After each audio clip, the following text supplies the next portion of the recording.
नमस्कार दोस्तों, स्वागत है आपका अपने यूट्यूब चैनल डुकू कोचिंग सेंटर में।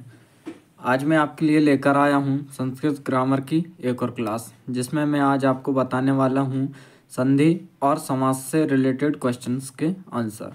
ठीक है, मतलब संधि और समास से जो भी क्वेश्चन आपको बोर्ड एग्ज़ाम में आएंगे वह क्वेश्चन मैं बताऊँगा आज। ठीक है, और ये जो मैं क्वेश्चन बताऊँगा ये आम और ना, मतलब ट्रू और फॉल्स के फॉर्म में बताऊंगा।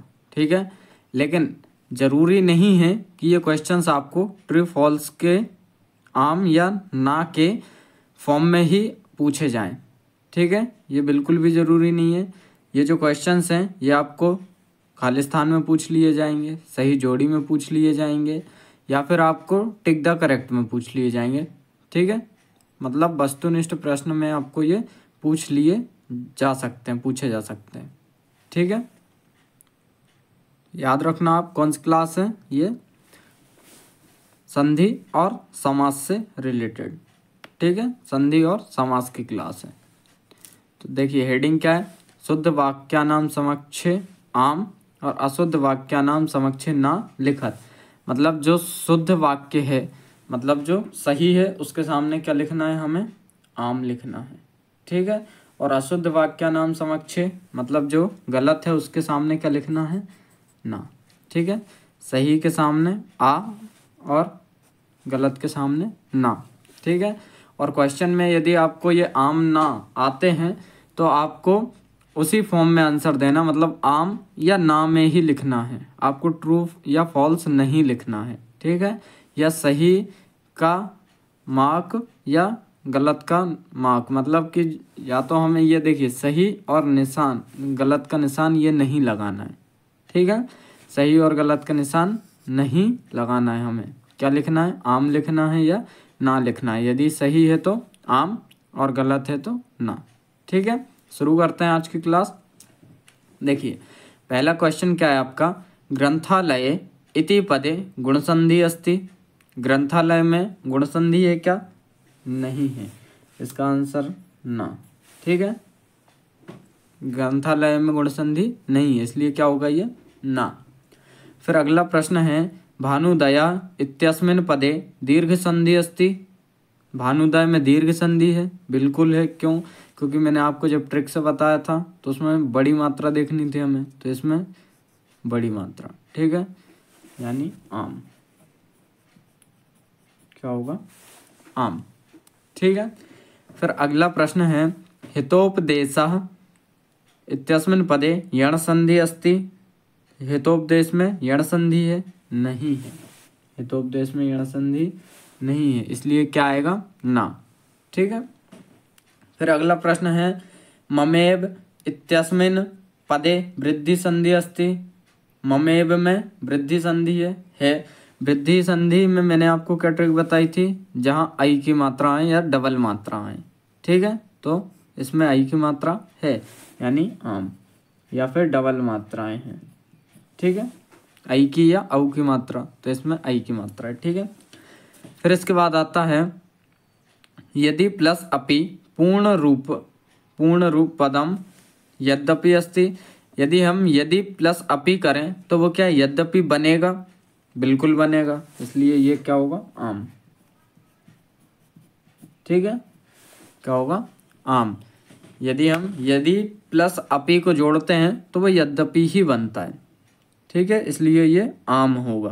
फिर इसके बाद छठवां प्रश्न है, सम प्लस चरणम पूर्ण पदम संचरणम अस्ति। यदि हम सम और प्लस चरणम को जोड़ें, सम और चरणम को जोड़ें तो क्या वो संचरणम बनेगा, बिल्कुल यही बनेगा, संचरणम ही बनता है, इसलिए ये भी क्या होगा, आम। ठीक है, आप ये क्वेश्चन देखते चलना, आम ना पर मतलब डिपेंड रहना, क्योंकि ये आम ना में नहीं आ सकता है, ये किसी भी क्वेश्चन में पूछ लिया जा सकता है। ठीक है, जरूरी नहीं है ये कि आपको आम या ना है में ही पूछे जाएं। ठीक है, फिर अन्य प्लस अपि अयादि संधि अस्ति। अन्य प्लस अपि में अयादि संधि है, नहीं है, इसलिए ना, अन्य अपि में अयादि संधि नहीं है। ठीक है, फिर नयनम इत्यस्मिन् पदे व्यंजन संधि अस्ति, नयनम में व्यंजन संधि है क्या? नयनम नहीं है, इसलिए इसमें ना, ठीक है, ने प्लस आयनम, इसमें व्यंजन संधि नहीं होगी, ठीक है। फिर अगला प्रश्न है अन्य पद प्रधानः तत्पुरुषः अस्ति, जिसमें अन्य पद प्रधान होता है उसमें तत्पुरुष होता है क्या? नहीं होता है, इसमें कौन सा, इसलिए इसमें ना होगा, ठीक है। जिसमें अन्य पद प्रधान रहता है उसमें तत्पुरुष समास नहीं होता है, ठीक है। तत्पुरुष समास कहाँ होता है? या तो विभक्तियां आए या फिर कारक चिन्हों का यूज हो, ठीक है, उसमें तत्पुरुष समास होता है। फिर अगला प्रश्न है आपका घनश्याम इति पदे कर्मधारय समास अस्ति, घनश्याम में कर्मधारय समास है, बिल्कुल है, तो आम, ठीक है। फिर अगला प्रश्न है यथाशक्ति इत्यस्मिन् पदे अव्ययी भाव समास वर्तते, यथाशक्ति में अव्ययी भाव समास है, हाँ है, ठीक है, क्योंकि उसमें क्या आ रहा है पहले यथा क्या है हमारा एक अव्यय होता है, ठीक है। अव्ययी भाव समास में या तो अव्यय पहला पद जिसका अव्यय हो या उपसर्ग हो वो अव्ययी भाव समास होता है, ठीक है। तो ये यथा जो है वो हमारा अव्यय है, इसलिए इसका आम क्या होगा? आम, ठीक है। फिर अगला प्रश्न है बाची पटोह समस्त पद वाक्पटोह अस्ति, यदि बाची पटोह को यदि हम प्लस करें, यदि उसको जोड़ के लिखें तो क्या वाक्पटोह होगा? बिल्कुल इसका राइट आंसर है आम, क्योंकि बाची और पटोह को यदि हम जोड़ते हैं तो वो वाक्पटोह होता है, ठीक है। फिर अगला प्रश्न है आपका हरित तरुणाम कर्मधारय समास अस्ति, हरित तरुणाम में कर्मधारय समास है, हाँ है, ठीक है, इसका भी आम होगा। हरित तरुणाम में कौन सा समास होता है? कर्मधारय समास होता है, ठीक है।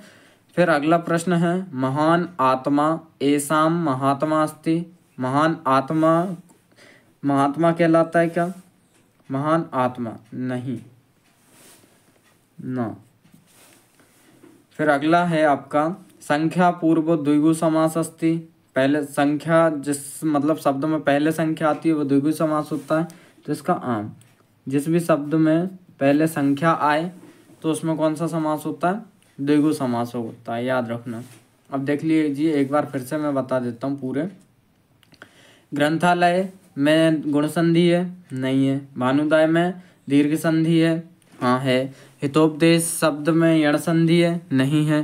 फिर ममेव जो है उसमें वृद्धि संधि है, तो ये सही है क्योंकि इसमें आई की मात्रा आ रही है, मतलब डबल मात्राएं आ रही हैं। औ की या औ की मात्रा आती है तो उसमें वृद्धि संधि ही होती है। फिर यदि प्लस अपी को जोड़ेंगे तो यद्यपि बनेगा, हाँ आम है ये, ठीक है।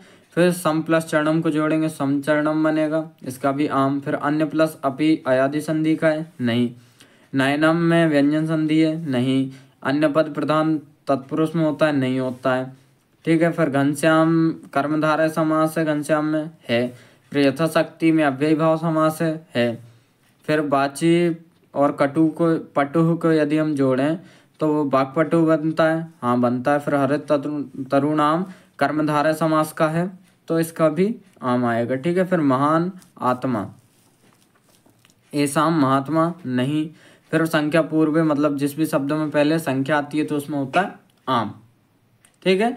ये सब आपको याद रखना है, ठीक है। तो आज की क्लास यहीं समाप्त होती है। और एक बात याद रखना, फिर से बोल रहा हूँ मैं ये कि ये जो क्वेश्चन है ये आपको ज़रूरी नहीं है कि ये आमना में ही पूछे जाएं। हाँ ये बहुत इंपॉर्टेंट है कि इन्हीं में से आपको बोर्ड में क्वेश्चंस आएंगे, ठीक है। जितने भी क्वेश्चन बताएं इन्हीं में से आएंगे, लेकिन वो ये ज़रूरी नहीं है कि आमना में ही पूछे जाएं, ठीक है। तो आप जो ये क्वेश्चंस हैं इनको देख लीजिएगा और अच्छे से आप अपने अनुसार याद कर लीजिएगा, ठीक है। आज की क्लास कैसी रही हमें कमेंट करके ज़रूर बताएं। वीडियो को लाइक करें, चैनल को सब्सक्राइब करें। धन्यवाद।